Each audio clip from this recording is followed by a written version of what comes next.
والضحیٰ چاشت کے وقت کی قسم، واللیل اذا سجا اور رات کی قسم، اذا سجا جب وہ چھا جائے، ما ودعک ربک آپ کو آپ کے رب نے نہیں چھوڑا، ما کا معنی نہیں، ودع چھوڑا، کا آپ کو، ربک آپ کے رب نے، آپ کو آپ کے رب نے نہیں چھوڑا، وما قلا اور نہ وہ ناراض ہوا، اور نہ وہ آپ سے ناراض ہوا، واو کا معنی اور، ما کا معنی نہ، قلا ناراض ہوا، بیزار ہوا بھی کر سکتے ہیں، اور اس کے بعد کاف ضمیر محذوف ہے قلا کا، وللآخرۃ اور البتہ آخرت، اور یقیناً آخرت، خیر لک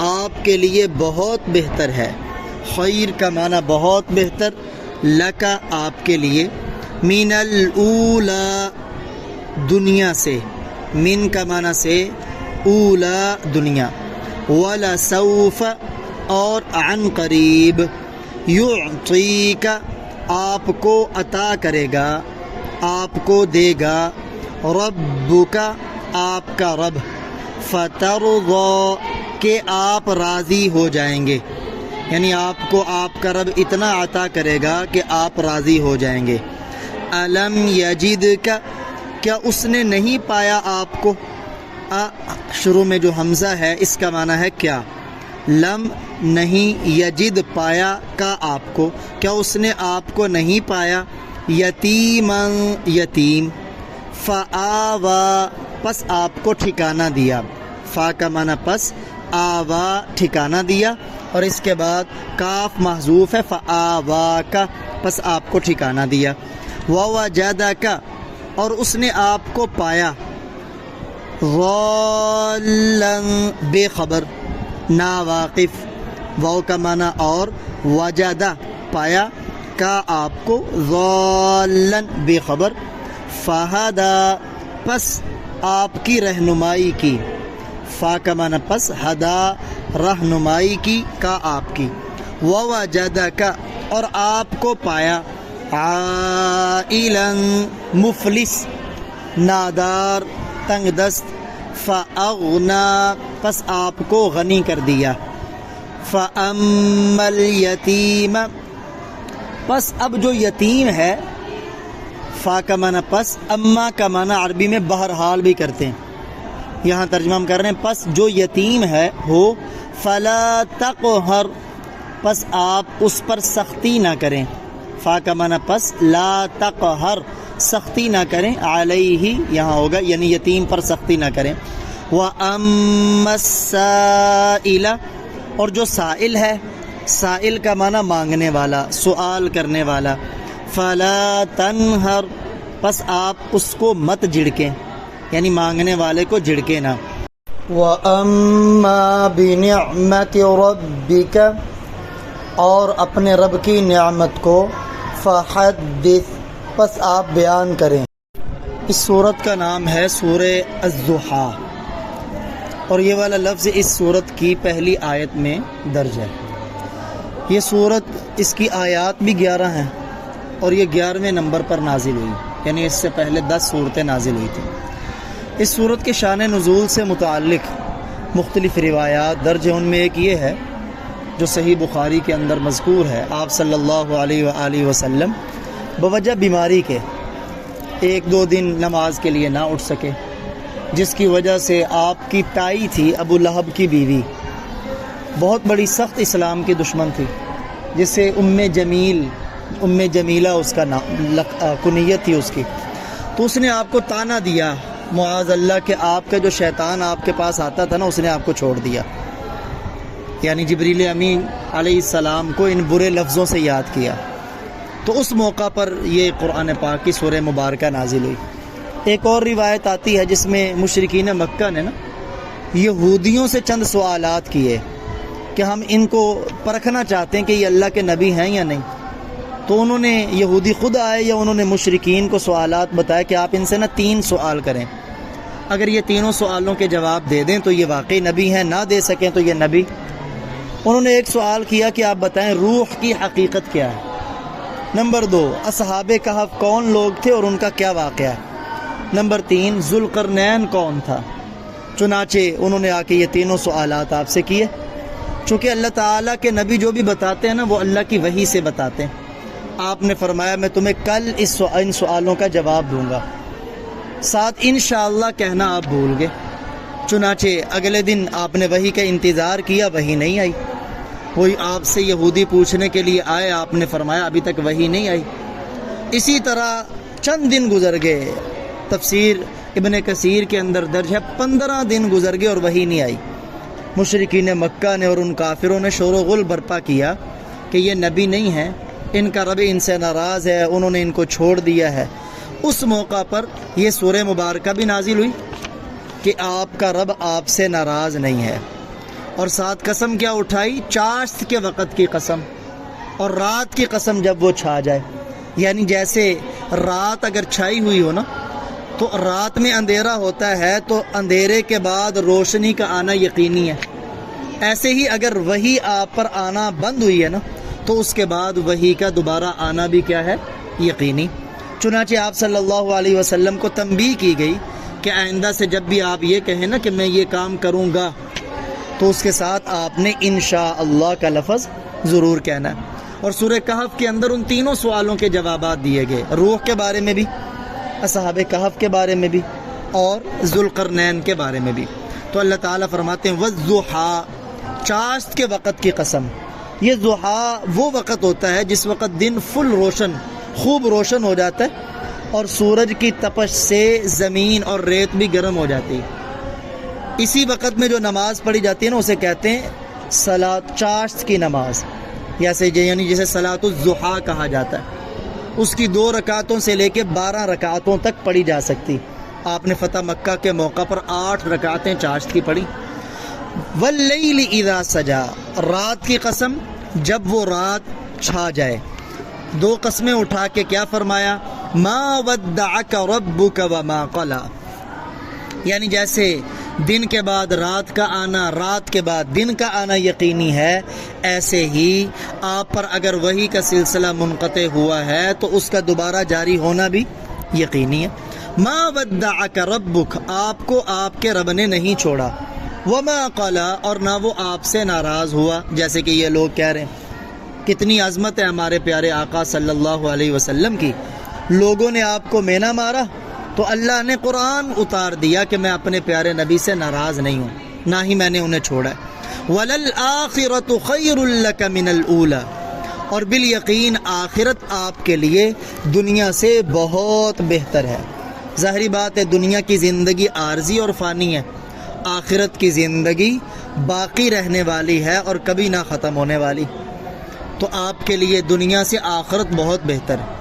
اس کا ایک یہ مطلب بھی مفسرین بیان فرماتے ہیں، آخرت سے مراد ہے حل آنے والا لمحہ، جو آپ کی زندگی کے ایام گزر چکے ہیں نا، جو آنے والے ہر آنے والا دن آپ کے پہلے دن سے آپ کے لیے بہت بہتر، آپ کے لیے پہلے دن سے بہت بہتر۔ آگے فرمایا وَلَسَوْفَ يُعْطِيكَ رَبُّكَ فَتَرْضَىٰ، اور ان قریب آپ کو آپ کا رب اتنا دے گا کہ آپ راضی ہو جائیں گے۔ چنانچہ اللہ تعالیٰ نے اپنے لاڈلے پیغمبر کو بڑی عظمتیں دی، بڑا مقام دیا، ختم نبوت کا تاج آپ کے سر پہ سجایا، امام الانبیاء والمرسلین آپ کو بنایا، خیر الامم آپ کو امت عطا کی اور آپ کو نبیوں میں سب سے بہتر نبی بنایا، حوض کوثر کا آپ کو شرف بخشا، مقام محمود کا آپ کو شرف بخشا۔ اور یہ جو آیت نازل ہوئی نا، جب دیکھیں ہر ایک بندہ جو بھی عبادت کر رہا ہے نا، اس سے اس کی تمنا اور مقصد ہے اپنے اللہ کو راضی کرنا، یعنی دنیا کا ہر انسان اپنے اللہ کو راضی کرنا چاہتا ہے، لیکن پیارے آقا صلی اللہ علیہ وسلم اللہ کے کیسے محبوب ہیں کہ اللہ اپنے نبی کو راضی کرنا چاہتا ہے۔ سبحان اللہ۔ جب یہ آیت مبارکہ نازل ہوئی نا، ایک حدیث مبارکہ میں آتا ہے کہ اللہ کے پاک پیغمبر نے فرمایا یا اللہ میں بھی اس وقت تک راضی نہیں ہوں گا جب تک میرا ایک امتی بھی جہنم میں باقی ہوگا۔ سبحان اللہ، یعنی آپ نے اپنی امت کی کتنی فکر فرمائی۔ آگے فرمایا جب آپ کو اللہ نے اتنے انعام دیے ہیں پھر 3 اور انعام ذکر فرمائے. الم یجدک یتیما فآوی، کیا آپ کو اللہ نے یتیم نہیں پایا، یعنی آپ کو یتیم پایا. فآوی، پھر آپ کو ٹھکانہ دیا. فا کا معنی پس بھی کرتے ہیں، فا کا معنی تب بھی کرتے ہیں، فا کا معنی پھر بھی کرتے ہیں، فا کا معنی تو بھی کیا جاتا ہے. یعنی آپ کو یتیم پایا، آپ کو ٹھکانہ دے دیا. ابھی آپ صلی اللہ علیہ وسلم کی ولادت نہیں ہوئی تھی کہ آپ کے والد محترم حضرت عبداللہ کا انتقال ہو گیا تھا، یعنی پیدائشی طور پر آپ یتیم تھے. پھر آپ کی دیکھ بھال آپ کی والدہ محترمہ بی بی آمینہ نے کی، لیکن جب آپ کی عمر 6 سال تھی تو آپ کی والدہ کا سایہ بھی سر سے اٹھ گیا. پھر اللہ تعالیٰ نے یہ محبت آپ کے دادا خواجہ عبد المطلب کے دل میں ڈالی. انہوں نے آپ کی تربیت اور کفالت کی.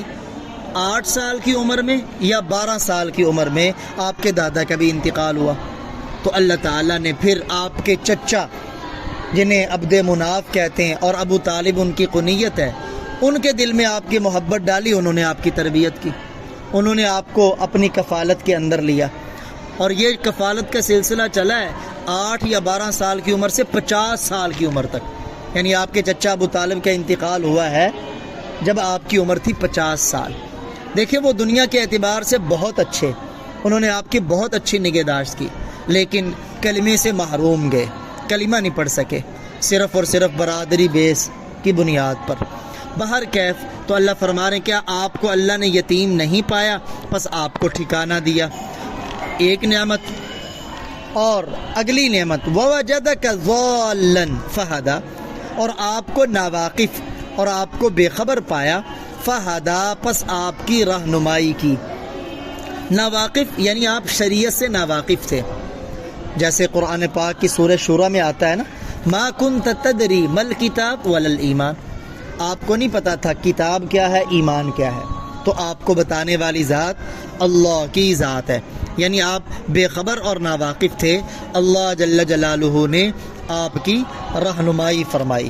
وَوَجَدَكَ عَائِلًا فَأَغْنَى، اور آپ کو اللہ تعالیٰ نے مفلس پایا، تنگ دست پایا، نادار پایا.